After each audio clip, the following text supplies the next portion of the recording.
Hi guys, Rams 101 here with Samsung's Freestyle second generation portable projector. So this is the new lineup for 2023 and last year's one, the 2022. I mean, there were some very good things about it. I think having this on the go is just outstanding. And if you haven't seen the other videos, please go onto my channel and have a look. Being able to take this thing around, watch films in different places is quite unique. And I mean, with the previous one, we had it connected up to a PlayStation, a Nintendo Switch from the car, which was quite outstanding in its own right. But this is the updated version, and we're going to unbox this now and have a little look. So they've given us the case with this, which honestly, you're going to need it if you're taking this thing out and about. Just put that to the side for now. And this is it. So let's get straight into it. Well, gonna need a trusty knife.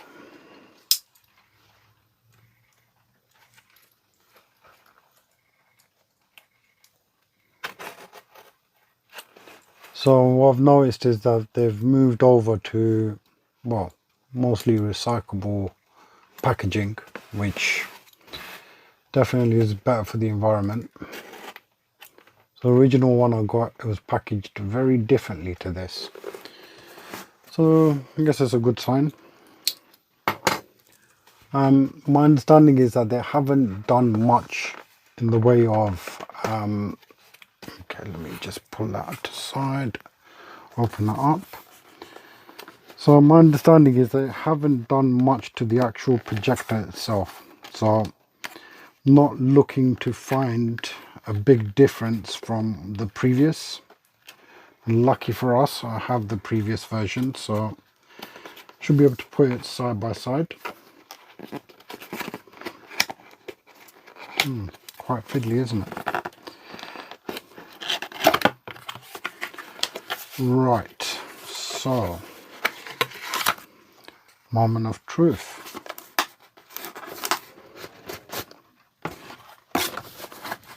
Just gonna pull this out and put it right here.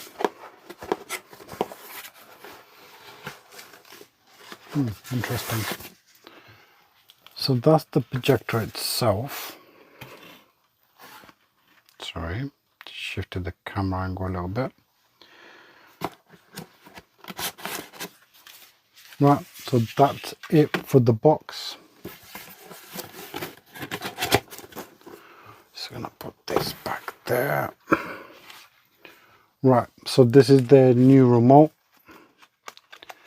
So I think what Samsung's done with their TVs and their solar remote, they've used that technology in this, which is a very good thing. So let's open that up and have a little look.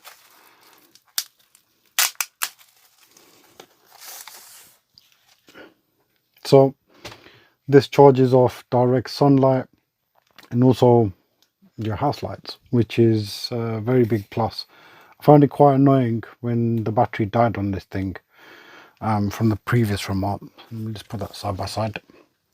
And it's a lot bigger compared to the last one.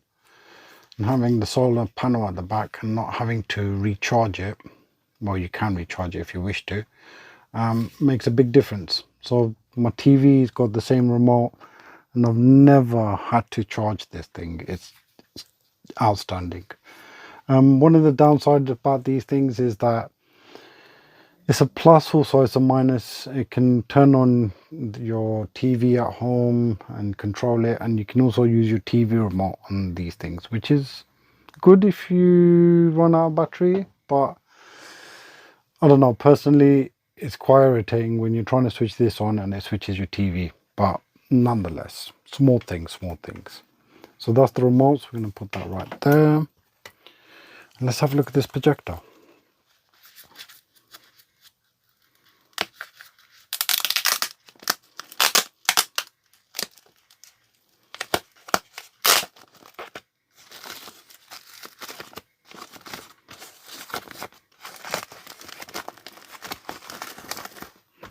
Oops, daisy.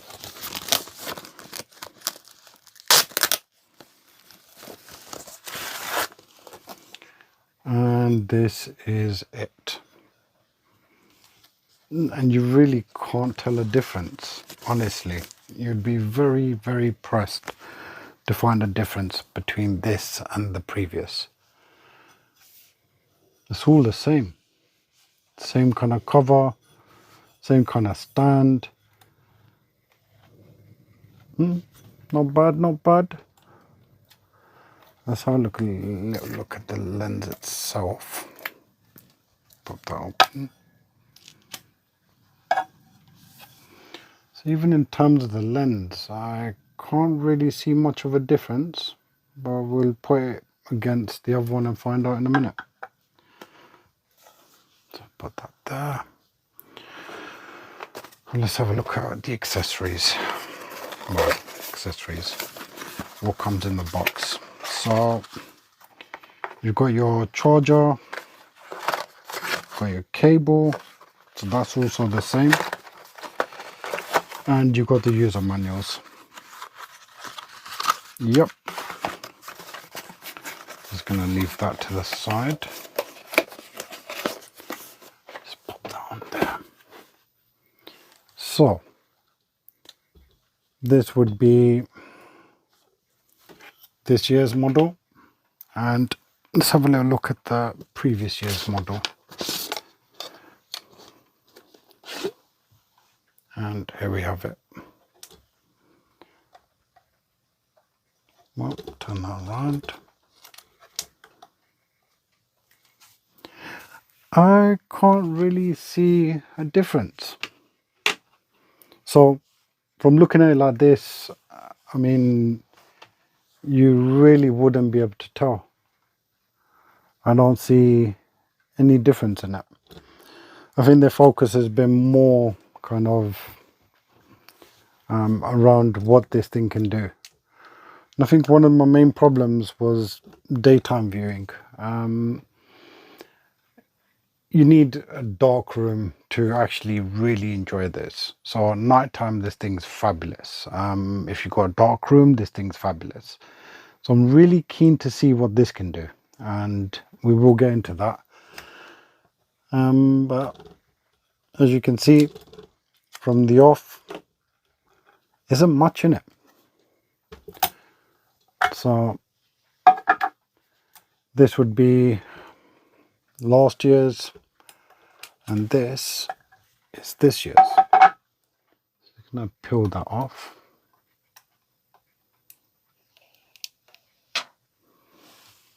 And very small details, but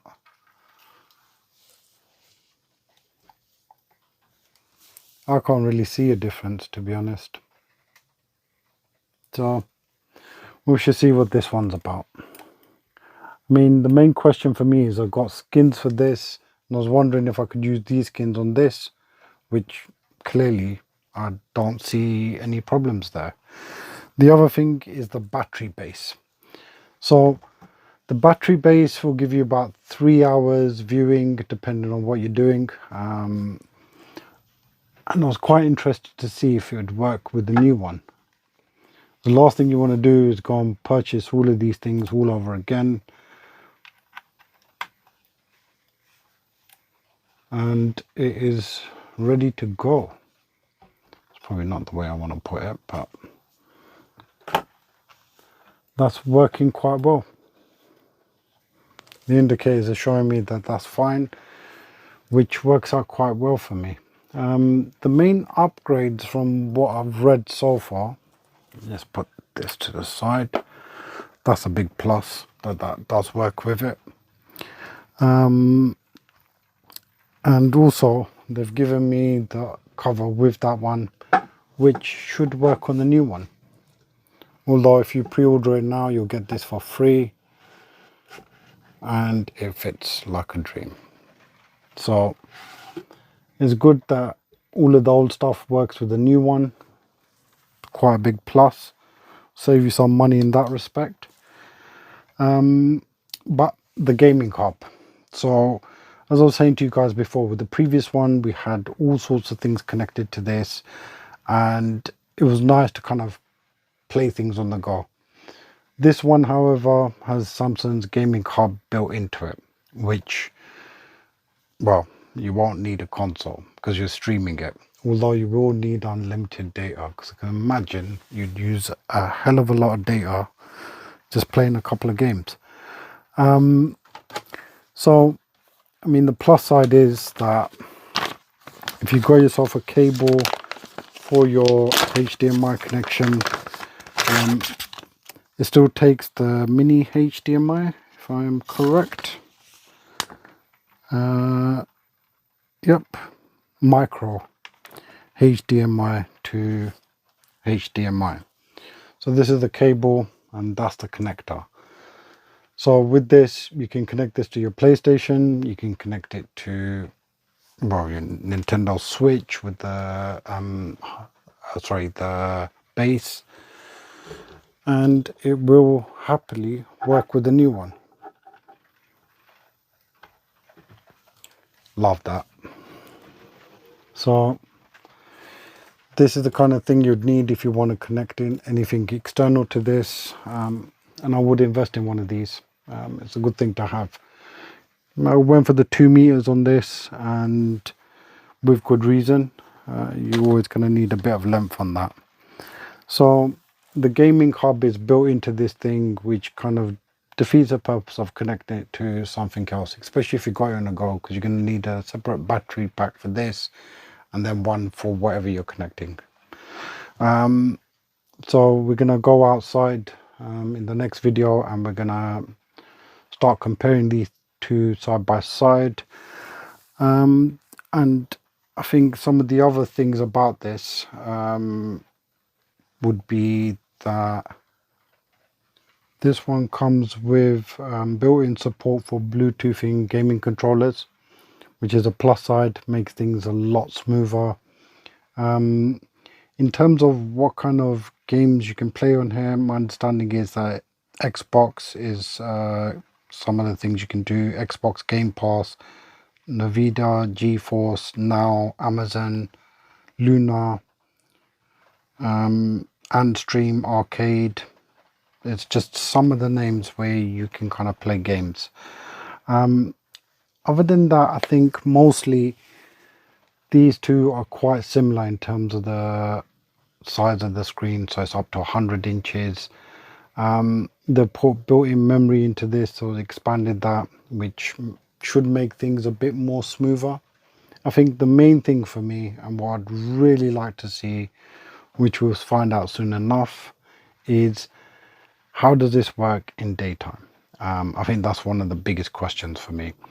I will be posting more videos soon. Give me a shout, let me know what you guys think. For me, definitely the remote is a big plus, and can't wait to start streaming some games on this. Guys, all the best. Rums 101 out, and I'll see you in the next video.